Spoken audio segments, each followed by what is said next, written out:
ओम नमः सिद्धेभ्यः। ओम नमः सिद्धेभ्यः। नमः श्रीवर्धमानाय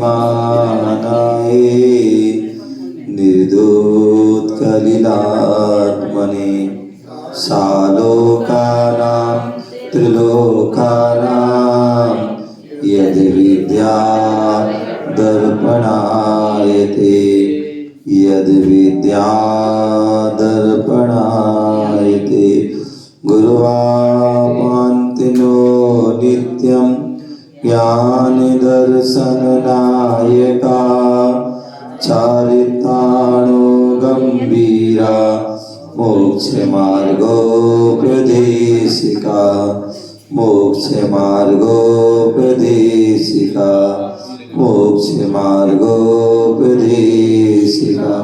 बोले अनंतानंद सिद्ध परमेष्ठी भगवान की। वर्तमान 24 के प्रथम तीर्थंकर श्री आदिनाथ भगवान की। बोले चिंतामणि पारसनाथ भगवान की। शासक नायक भगवान महावीर स्वामी की। 24 भगवान की। परम पूज्य आचार्य समंत्र भद्र स्वामी की। परम पूज्य आचार्य भगवान गुरुदेव विराट सगदी महामुनिराज की। अहिंसामय विश्व धर्म की। तीर्थराज संवेद शिखर की। प्यारे बंधु, आज हम सभी पुनः भारत की राजधानी दिल्ली के निकट हरियाणा प्रांत सोनीपत जिला राई तहसील असावर प्रोग्राम अनेकांधाम लघु संवेशिकर क्षेत्र पारसनाथ जिनालय में बैठे हुए हैं। आज का पावन प्रसंग, पावन दिन वर्तमान 24 के प्रथम तीर्थंकर आदिनाथ भगवान का आज मोक्ष कल्याणक दिवस है। आदिनाथ भगवान जो इस युग में तृतीय काल में हुए और वर्तमान 24 के प्रथम तीर्थंकर हुए। कहते हैं जो हर काल में हमारे तीर्थंकर भगवंतों ने 6 द्रव्यमय संसार बताया। उन 6 द्रव्यों में जीव, अजीव, उद्गल, धर्म, अधर्म, आकाश और काल। काल की जो है जब भेद करे तो निश्चय काल, व्यवहार काल और व्यवहार काल आदि में घड़ी, घंटा, दिन, रात, पक्ष, महीना, साल और फिर जो है और बहुत बड़ी जो है सीमा है, जिसे हम उस सर्पणी अवसर्पणी काल भी कहते हैं। और इन दोनों के भी 6 काल हैं। कहते हैं असंख्यात उस सर्पणी अवसर्पणी के बीतने पर एक हुंडाप सर्पणी काल आता है। और ये हुंडाप सर्पणी काल एक दोष है जिसमें अनेक प्रकार की अनहोनी घटना घटती है। कहते हैं इस हुंडाप सर्पणी काल चल रहा है अभी, और इसमें जो है सामान्यतः 63 सलाका महापुरुष होते हैं, लेकिन इस काल में 59 हुए। क्यों? क्योंकि 4 जो है डबल हो गए। शांतिनाथ, कुंथनाथ, अरयनाथ, एक तीर्थंकर भी हुए और चक्रवर्ती भी हुए। भगवान महावीर स्वामी का जीव त्रिपिष्ट नाम का नारायण भी हुआ और इस अपेक्षा से वो 59 रह गए। बोले तीर्थंकरों का, सभी तीर्थंकरों का जन्म चतुर्थ काल में होता है और मोक्ष भी चतुर्थ काल में होता है। लेकिन ये उस हुंडाप सर्पणी काल में आदिनाथ भगवान का जन्म तृतीय काल में हुआ और मोक्ष भी तृतीय काल में। कहते हैं सभी तीर्थंकरों का जन्म अयोध्या में होता है, क्योंकि दो शाश्वत भूमि है, एक जन्म भूमि और एक निर्वाण भूमि। जन्म भूमि अयोध्या, अन्य जैनेतर लोगों ने तो जो है बहुत बाद में जन्म भूमि माना। कहते हैं राम जो है जैन धर्म के अनुसार बलभद्र हुए, और इन बलभद्र जो है वह मुनि सुब्रतनाथ 20वें तीर्थंकर के काल में हुए। उसके पहले जो है हमारे जो है इस युग के प्रथम तीर्थंकर आदिनाथ हो चुके हैं, इसलिए वो जन्म भूमि है। और इसके पहले भी असंख्यात 24 हो चुकी हैं। उन सभी का जन्म भी जो है कहाँ? अयोध्या। एक गुंडाप सपनी काल का प्रभाव रहा कि वर्तमान 24 के 4 या 5 तीर्थंकरों का जन्म अयोध्या में हुआ, बाकी अन्य स्थानों पर तीर्थंकरों के जन्म। कहते हैं सभी तीर्थंकरों का जो मोक्ष होता है वो संबित शिखर से होता है। किससे होता है? संबित शिखर से होता है। लेकिन वर्तमान 24 के 20 तीर्थंकर जो है संबित शिखर से मोक्ष गए हैं। बाकी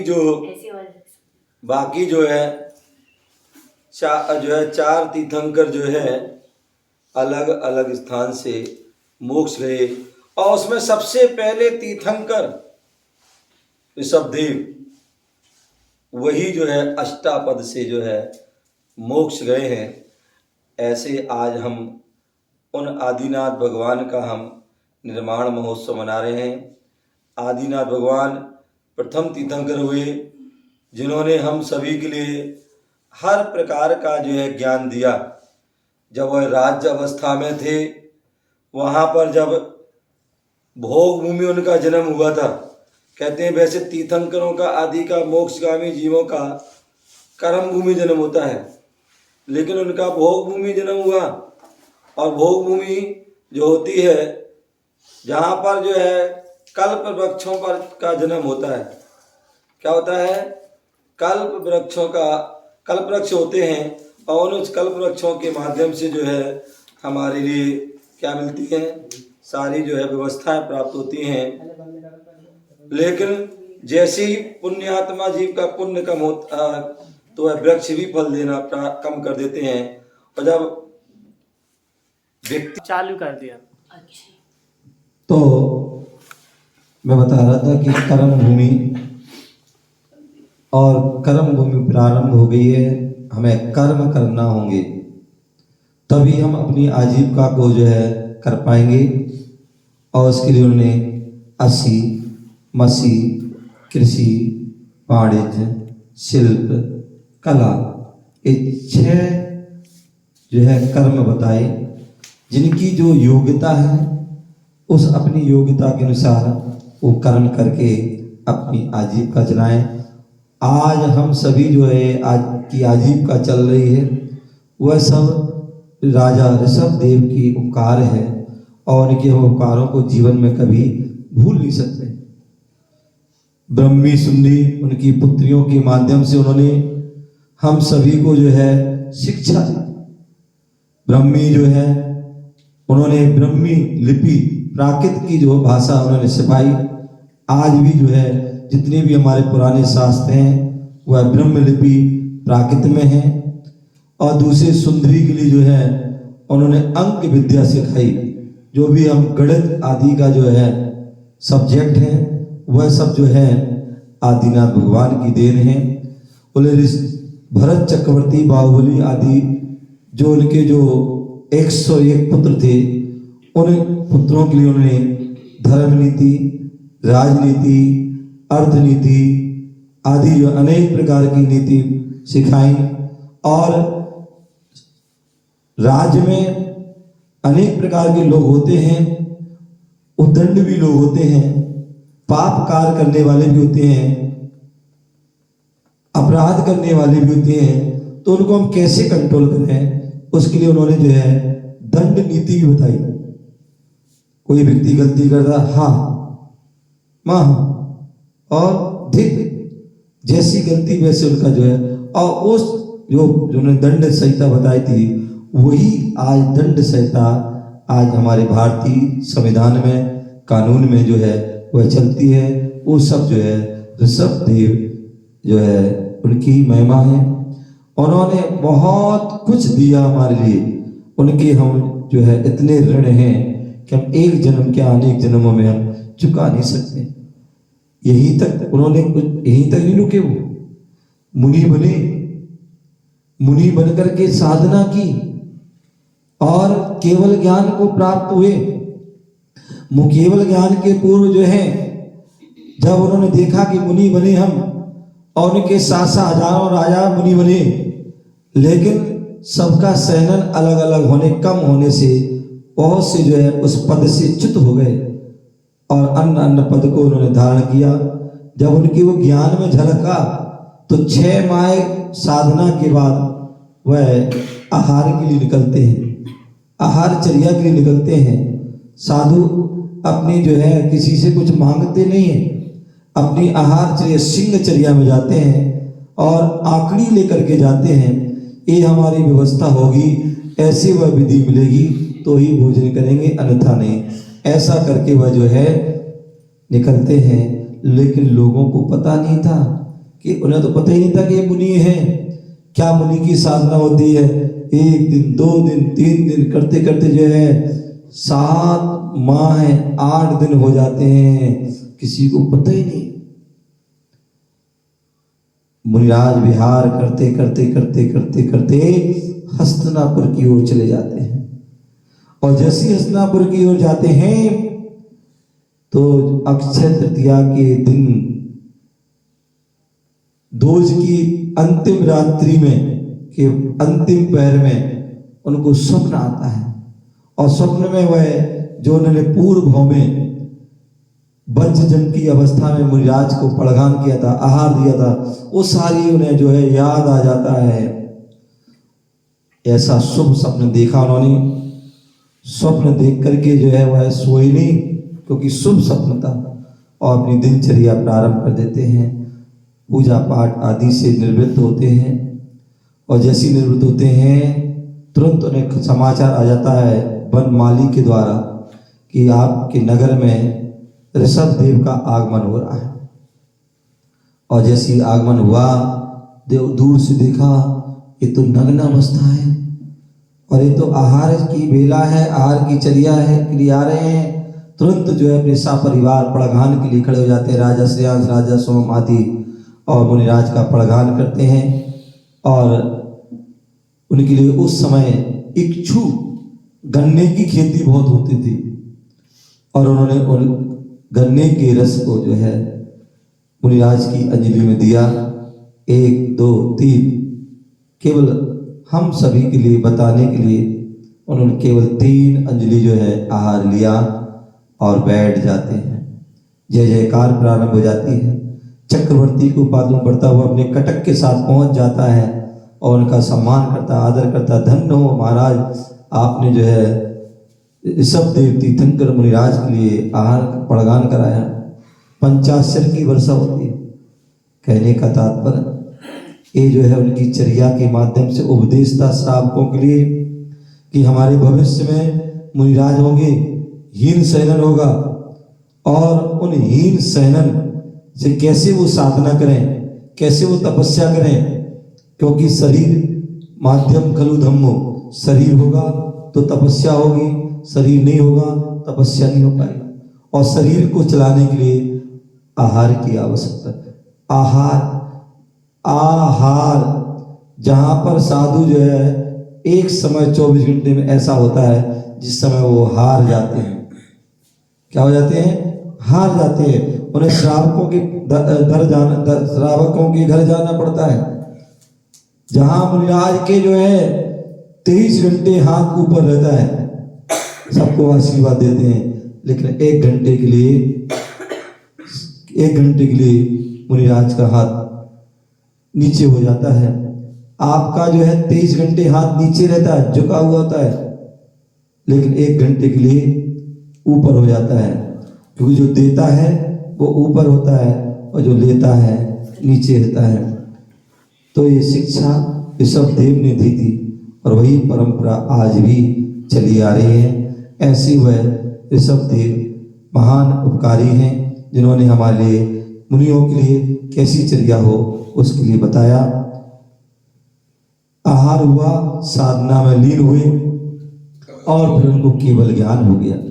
केवल ज्ञान हुआ, केवल ज्ञान होने के बाद भरत चक्रवर्ती आदि सब उसने पहुंचे और भगवान से प्रश्न किया, जिज्ञासा की, और ऋषभदेव ने अनवरत जो है धारा प्रवाह उपदेश दिया, मोक्ष मार्ग का उपदेश दिया, श्रावक धर्म का उपदेश दिया, मुनि धर्म का उपदेश दिया, मोक्ष मार्ग का उपदेश दिया, पंच परमेष्टि के बारे में बताया। ऐसे बहुत बहुत उपकार किए। ऐसे ऋषभदेव आज जो है कि दिन माघ बदी चतुर्दशी का वह पावन बेला थी। अष्टाबुध जो वर्तमान में जो है आजकल चाइना में है, जहाँ जिसे हम मान सरोवर भी कहते हैं, और वहाँ जो है विशाल पर्वतराज की जो है चोटी पर विराजमान हुए, योग निरोध किया, विशेष साधना की, तपस्या की और शुक्ल ध्यान का अंतिम पाया को ध्याया, जहाँ पर 5 हिरस अक्षर बोलने में जितना समय लगता है उतने समय रहे, और उसके बाद उनको आज के दिन वहाँ से मुक्ति को प्राप्त हुए। अष्ट कर्मों को क्षय करके उस सिद्धत अवस्था को सिद्धालय में विराजमान हुए। ऐसे उन ऋषभदेव भगवान के लिए बारंबार नमस्कार प्रणाम।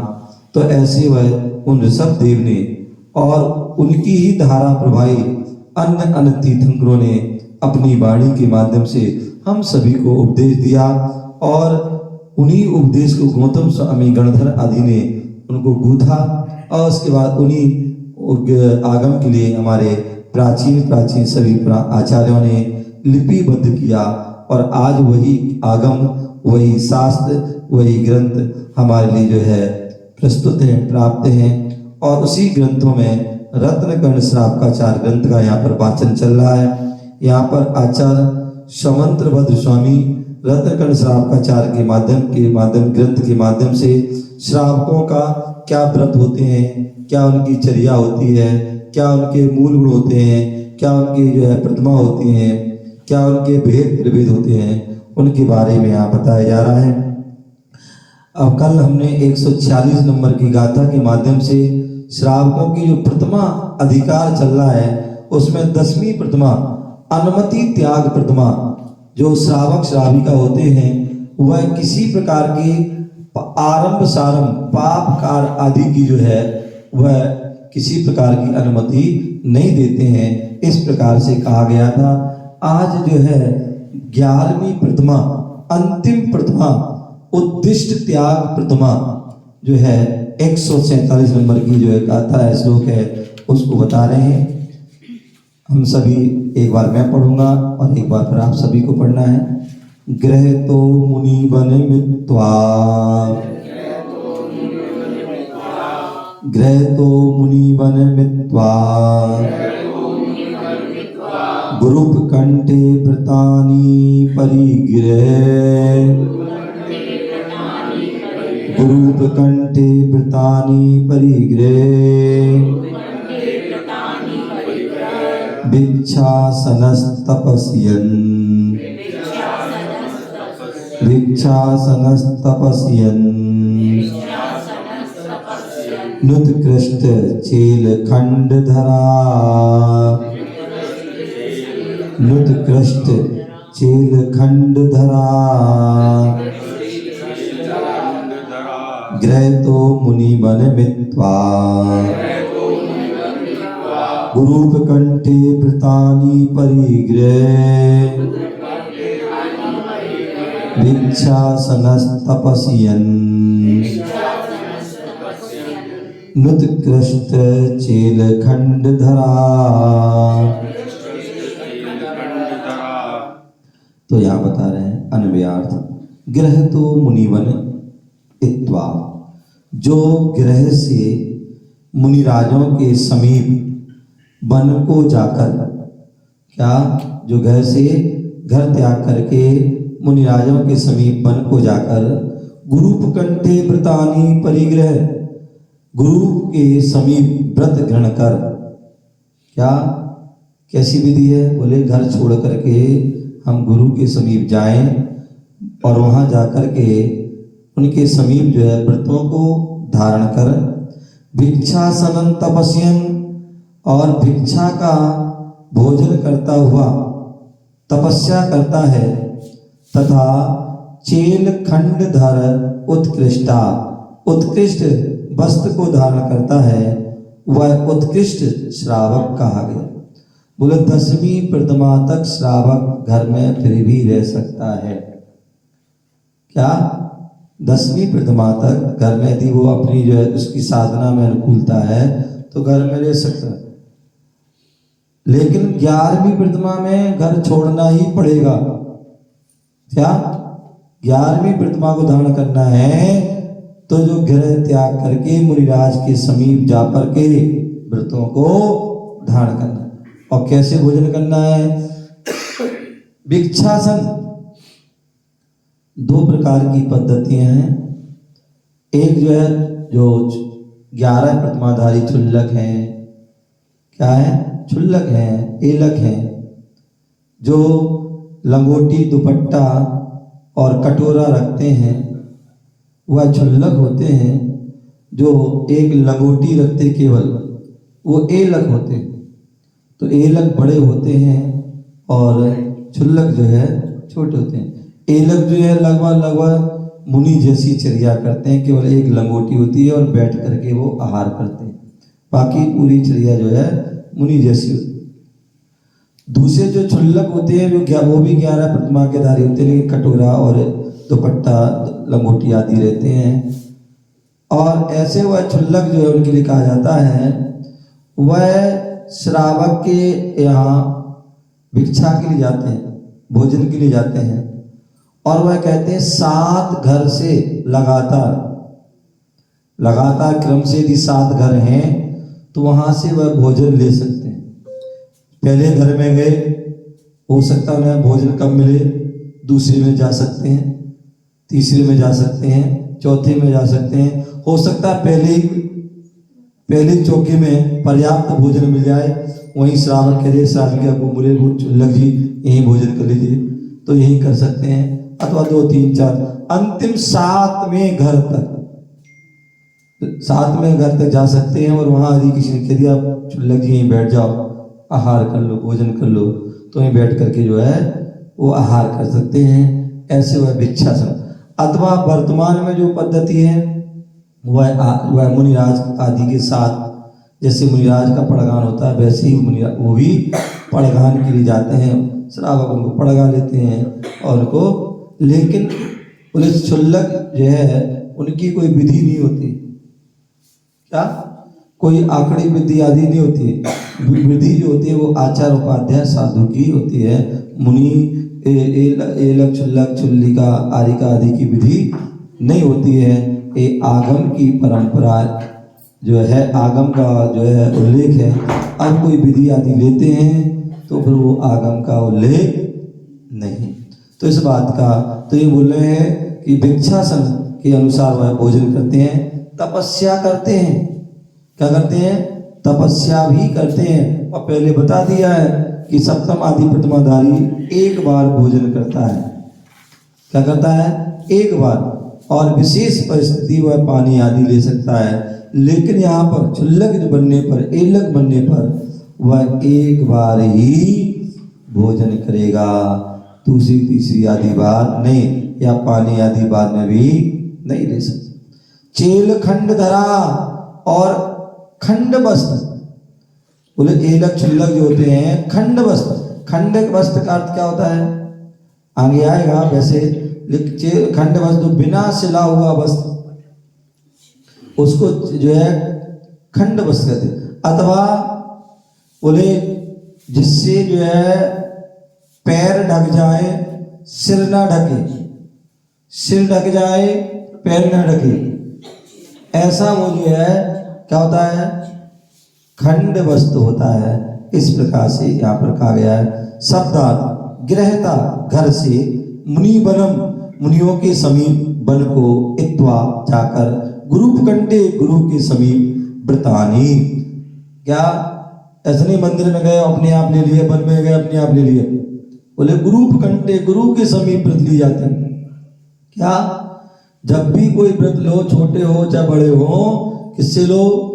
गुरु से ही लेना चाहिए, बिना गुरु के नहीं लेना चाहिए। क्यों? क्योंकि जब गुरु, कई बार ऐसा होता है कि हम व्रत लेते हैं और हो सकता है किसी प्रकार की परेशानी आ जाती है, विघ्न बाधा आ जाती है, रोग बीमारी हो जाती है, और ऐसी अवस्था में गुरुजन क्या करते हैं? आपके लिए जो है व्यवस्था बताते हैं। यदि आपने स्वतंत्र ले लिया तो फिर कौन व्यवस्था बताएगा? फिर कौन प्रायश्चित देगा? कोई प्रायश्चित नहीं देगा। तो इसलिए गुरुपकंठे गुरु के समीप व्रतानी, व्रत परिग्रहण करें। भैक्ष माने भिक्षा, असन माने भोजन, तपस्यन तपस्या करता हुआ, उत्कृष्ट उत्कृष्ट, चेल माने वस्त्र, खंड माने टुकड़ा, धर धारण करने वाला, विशेषा स्वा उद्देश्य से निर्मित वस्तु को ग्रहण नहीं करना। बोले यदि आपने सीमा जी बोल दिया महाराज मैंने आपके लिए चौका लगाया, आपके लिए मिठाई बनाई है, आपके लिए रबड़ी बनाई, आपके लिए लड्डू बनाए, तो मुनिराज नहीं लेंगे। या मुनिराज तो छोड़ो, छुल्लक जी भी नहीं लेंगे, एलक जी भी नहीं लेंगे। समझ गया ना? क्योंकि उनका उद्दिष्ट त्याग है। यदि आपने उद्दिष्ट करके, इसलिए कहते हैं कभी भी जो है चौका नहीं लगाना चाहिए। क्या क्या करना चाहिए? शुद्ध भोजन बनाइए। क्या बनाइए? शुद्ध भोजन। किसके लिए? अपने लिए। किसके लिए? अपने लिए। या हमारे हम जो है आज जो है पवन जी सोमवार है, आज हम क्षेत्र में जाके शुद्ध भोजन करेंगे। क्या करेंगे? क्योंकि घर तो आपका दूर है, तो घर में नहीं तो क्षेत्र में जाके शुद्ध भोजन करेंगे। तो शुद्ध भोजन जब करोगे, ऐसा तुमने सोच लिया तो शुद्ध बनाओगे फिर हैं, और शुद्ध बनाओगे तो कोई अतिथि देवो भवा, पहले कोई अतिथि है तो उनको भोजन कराएंगे, और उसके बाद ऐसा नहीं पहले स्वयं खाने लगे फिर बाद में अतिथि को। और ध्यान रखना अतिथि कौन है? अतिथि कौन है? तो तुम चाचा ताऊ फूफा फूफी मामा मौसा मौसी जीजा साला आदि कोई भी, वो अतिथि नहीं है, वो मेहमान है, गेस्ट हैं। क्या है? वो मेहमान। अतिथि जो है वो जो है जिनकी आतिथि, जिनके ना आने की तिथि पता है, ना जाने की तिथि पता है, और ना ही भोजन करने की तिथि का पता है, कब करेंगे कब नहीं करेंगे। अरे महाराज आज तो उपवास है आपको, तो क्या बोले आज तो अष्टमी है, आज चतुर्दशी भी नहीं है, कोई बात। मुझे आज की तो कभी भी अष्टमी कभी भी चतुर्दशी, उनके लिए ऐसा कोई फिक्स नहीं है। क्यों? वो तो कभी भी कर सकते हैं। वो तो श्रावकों के लिए, क्योंकि श्रावक करते नहीं है, श्रावक व्रत तप आदि करते नहीं, इसलिए उनको ये भैया कह दिया कि आप कम से कम अष्टमी चतुर्थी कुछ ना कुछ त्याग तपस्या करो। मुनिराज की तो हमेशा अष्टमी चतुर्थी मानते हो, तो कभी भी कर लो, उनका हर समय पर्व है। तो इसलिए जो है वो अतिथि हैं। तो ऐसे उन पहले हमने शुद्ध भोजन बनाया है, तो हम अतिथि को पहले भोजन कराएं, उसके बाद क्या मुनि को दे आहार फिर भोजन कीजिए, ऐसा पढ़ते हैं कि पहले मुनिराज को आहार दीजिए फिर भोजन। तो इसलिए क्या बोल रहे हैं? यदि आप उद्देश्य मुनिराज के उद्देश्य से बनाओगे और बोल दिया महाराज जी को पता पड़ गया तो मुनिराज आहार नहीं करेंगे। स्व उद्देश्य पूज्य गुरुदेव आचर्षि जब आहार चर्या के लिए जाते थे या कुछ भी होता था, तो उस समय यदि कोई भोले श्रावक होते थे और बोले महाराज जी हमने चौका लगाया, महाराज हमारा चौका लगा, देखियो ध्यान रखियो। जिसने ऐसा कह दिया, बोले गुरुजी कहते तुम्हें 3 दिन का सूतक लग गया। अब 3 दिन तुम्हारे घर चौके में महाराज नहीं जाएंगे, क्योंकि तुमने कह दिया, निमंत्रण दे दिया। साधुओं के लिए निमंत्रण नहीं दिया था, त्यागी व्यक्तियों को निमंत्रण दिया था, साधु को नहीं। आप तो भक्ति कीजिए, अपने भाग को अजमाइए। तो इसलिए स्व उद्देश्य से निर्मित वस्तु को ग्रहण नहीं करना, ये उद्देश्य त्याग प्रथमा है। उद्दिष्ट त्याग प्रतिमाधारी श्रावक प्रिय भाषी होता है। क्या होता है? जो उद्दिष्ट त्याग प्रतिमा का धारी है वो प्रिय भाषी। और उद्देश्य की क्या, कोई भी प्रतिमा का धारी है, चाहे पहली दूसरी तीसरी आदि, वो सभी जो है प्रिय भाषी होना चाहिए। क्या? प्रिय भाषी, कटु भाषी नहीं। क्या? ऐसे वचन शब्द समार के बोलिए, शब्द के हाथ ना पाओ, एक शब्द अमृत करे एक हृदय में घाव। शब्द प्रिय भाषा बोलो, क्योंकि आप वृत्ति हैं, और वृत्ति हो अप्रिय बोलोगे तो वो शोभा को प्राप्त नहीं होता। असंयमी व्यक्ति अप्रिय बोल दे वो तो उसका चल जाएगा, क्योंकि वो असंयमी है, वो तो दोषों का खजाना है। लेकिन हम संयमी हैं, वृत्ति हैं, तो या तो बोलो नहीं, मौन रहो, सबसे अच्छी बात। क्या? या तो मौन रहो, सबसे अच्छी बात है, और बोलो तो कैसे बोलो? मुख चंद्र से अमृत झरे, पढ़ते नहीं? जैसे मुनिराज के जो है मुख चंद्र से जो अमृत झरते हैं, वैसे हमारे संयमी व्यक्ति के मुख से भी अमृत जैसे झरना चाहिए। तो जो है प्रिय भाषी होता है। भिक्षावृत्ति भोजन करने वाले महर्षियों ने कहा है कि जो सदग्रस्त संसार शरीर भोगों से विरक्त होकर विधिवत गृह त्याग पूर्वक मंदिर, धर्मशाला या मुनिराजों के संग साधना करते हुए भिक्षावृत्ति से पात्र अथवा जो लगी है तो पात्र में भोजन करते हैं। किसमें? कटोरा। पात्र कटोरे में दिन में एक बार कितने करते हैं? ऐसे नहीं सुबह भी पहुंच गए शाम को भी पहुंच गए, नहीं, दिन में एक बार कटोरे में जो है आहार ग्रहण करते हैं। खंड वस्त्र अपूर्ण मतलब चादर और लंगोटी मात्र जो है उसको धारण करते हैं। किसको? अपूर्ण चादर, पूर्ण चादर नहीं, अपूर्ण मैंने कहा ना, जैसे जो है पैर ढके तो सिर नहीं, सिर ढका तो पैर, तो ऐसे अपूर्ण। अन्यथा नहीं तो सुविधा अनुसार 3 मीटर ले लिया तो उसमें क्या सब कुछ हो जाएगा। तो प्रभु खंड वस्त्र नहीं है, खंड मतलब जहां वो है जो अपूर्ण हो, पैर ढके सिर ना ढके, सिर ढके पैर ना ढके, ऐसा। तो अपूर्ण चादर और लंगोटी या मात्र लंगोटी, चुल्लक है तो चादर और लंगोटी, एलक है तो केवल लंगोटी, तथा पिछी कमंडल व शास्त्र का परिग्रह अवधारित कर अणुवृत्त होते हुए महावृत्ति मुनिराज बत यथाशक्ति रत्नात्रय की साधना करने में तत्पर होते। क्या बोल दिया? जो है बोले चुल्लक है, चुल्लिका है, एलक जी है, बोले मात्र 3 वस्तु रखते हैं। क्या?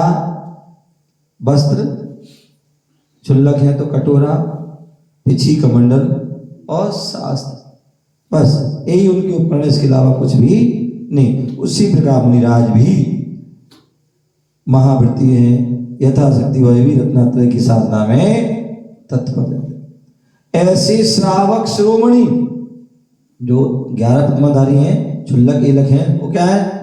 श्रावक शिरोमणि साधकों को उत्कृष्ट त्याग, उद्दिष्ट त्याग प्रतिमा के धारक उत्तम श्रावक या एलक अथवा चुल्लक कहते हैं। उत्कृष्ट श्रावक को या एलक को, चुल्लक को, उनको कौन को कहते हैं? उद्दिष्ट त्याग प्रतिमा के धारी। प्रथम प्रतिमा से लेकर 11वीं प्रतिमा पर्यंत व्रतों को सभी श्रावकों के लिए यथाशक्ति अवधारण करना चाहिए। ऐसा नहीं सीधी डायरेक्ट 11 प्रतिमा धारण कर ले, नहीं, उसके पहले 10 प्रतिमा भी उनका पालन करना आवश्यक होता है, तभी आप 11वां का पालन कर पाओगे। 10 का नहीं करोगे तो 11वां का भी नहीं कर। तो प्रथम प्रतिमा से लेकर 11वीं प्रतिमा पर्यंत व्रतों को सभी श्रावकों के लिए यथाशक्ति अवधारण करना चाहिए। उत्तम मध्यम जघन श्रावक बनकर मोक्ष मार्ग में अग्रणी होना चाहिए। बोले जो है 10वीं 11वीं प्रतिमा का उत्कृष्ट श्रावक होता है, और 7वीं से 10 जो है 9वीं तक जो है वह मध्यम होता है, और उसके पहली से जो है 6वीं तक या सम्यक दृष्टि श्रावक वह जघन्य श्रावक होता है। ऐसे उत्तम मध्यम जघन्य के हिसाब से वह 3 भेद बन जाते हैं। मोक्ष मार्ग में अग्नि होना चाहिए, क्योंकि असंयमी जीवन पशु तुल्य। पशु पक्षी का जीवन कैसा होता है? बोले असंयमी जो है जीवन पशु पक्षी तुल्य हे तथा दुर्गति में गमन कराने का हेतु है। इसलिए हमें व्रत को जरूर धारण करना चाहिए। क्या जीवन में थोड़े थोड़े व्रत भी जरूर धारण करना चाहिए, क्योंकि वह हमारी सदगति को कारण है। और यदि व्रतों को धारण नहीं करोगे तो नरक त्रियंच आदि दुर्गति में खोटी गति में जाओगे। संयमी जीवन दुर्गति को रोकने के लिए सुदृढ़ परकोटा है। जैसे हम महल बनाते थे तो महल की रक्षा के लिए, राज की रक्षा के लिए परकोटा मजबूत दीवार, ऊंची ऊंची दीवार बनाते थे। तो ऐसी जो है संयम जो है दुर्गति से रोकने के लिए सुदृढ़ मजबूत परकोटा है।